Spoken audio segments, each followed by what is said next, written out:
felt endless that night. A black ribbon stretching through fog that never seemed to clear. No towns, no lights, just my headlights cutting through the mist. Like I was driving straight into nothing.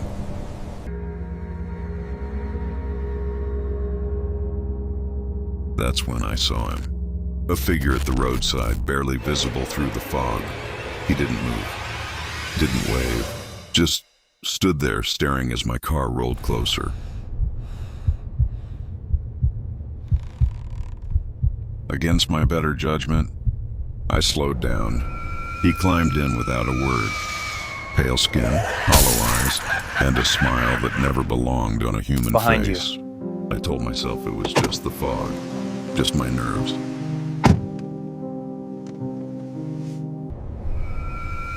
We drove in silence. I could feel him watching me, though he never turned his head. Outside, swallowing everything, like the world was shrinking into nothing but this car and him. When I finally worked up the courage to look, the seat beside me was empty. The belt was still buckled, the door still locked, and the fog was curling in through the window.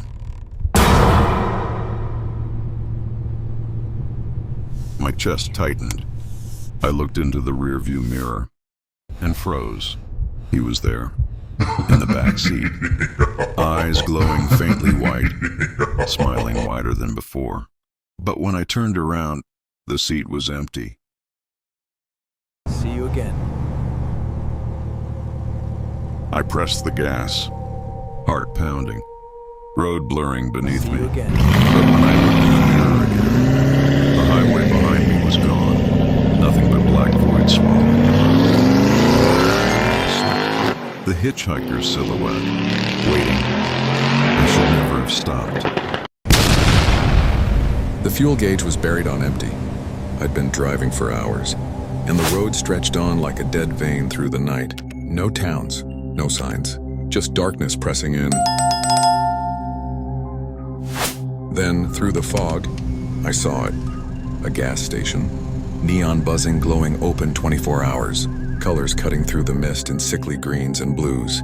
It felt out of place, like it was painted onto the night instead of built there. I pulled in. The forecourt was empty. No cars. No sound but the hiss of flickering lights. Inside, the place smelled of dust. The shelves were stocked but not touched in years. Coolers hummed, but the glass was fogged. It looked alive, and abandoned at the same time. At the counter, the clerk stood waiting. His eyes locked on me, too wide, a smile frozen on his face. But when I asked for gas, his lips never moved. Still, the register lit up. The drawer chimed open, like something was answering, without him. I told myself not to think about it. Just fill the tank and leave. Out on the forecourt, the pump clicked and rattled. Fog gathered at the edges of the lot, and in the corner of my eye, I thought I saw shapes shifting inside it. My chest tightened. My hands shook. I shoved the nozzle back, climbed into my car, and drove. The lights faded behind me, but when I looked in the mirror, there was nothing. No station, no neon, just highway, stretching into black. I gripped the wheel tighter, my heart pounding. Then on the passenger seat, I noticed it. A crumpled receipt. The paper glowed faintly in the dash light. Letters smeared and blurred, except for one line. Perfectly clear. Thank you for staying. I still have it. I wish I didn't.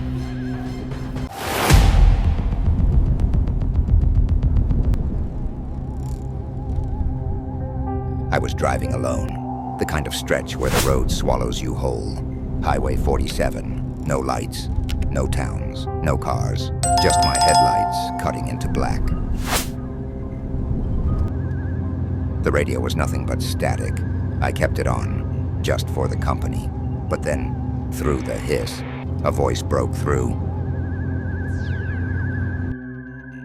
It was low, urgent, not a station, not music, Just a man whispering numbers, coordinates, repeating them again and again, like he was trying to reach me.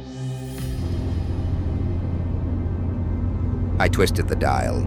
Every station was the same voice, the same numbers, the same breathless rhythm, like he was sitting right there in the car. My skin prickled. I shut the radio off. Can't escape. Silence. But then the speaker popped, and the voice came back, clearer this time. Only it wasn't numbers anymore. It was my name. Over and over, my name, in that whisper. I slammed the dial, tore the knob clean off, and the voice didn't stop. Instead, the headlights flickered. For a second I saw them. People standing on the shoulder of the road. Faces blank, eyes wide, mouths opening and closing. In sync with the broadcast. Tabop, scene 6. Radio screams and dashboard message. I drove faster. The voice rose, frantic now, screaming my name, pushing through the speakers, through the static, through the glass, and then it cut off. Dead silence. The road was empty again. The radio was nothing but a black box. But when I glanced at the dashboard, the screen had lit up, words scrawled across it in jagged green text. Next exit, we're waiting. I didn't stop driving. Not then, not ever. And sometimes, when I'm alone in the car at night, I still hear the static whisper, closer every time.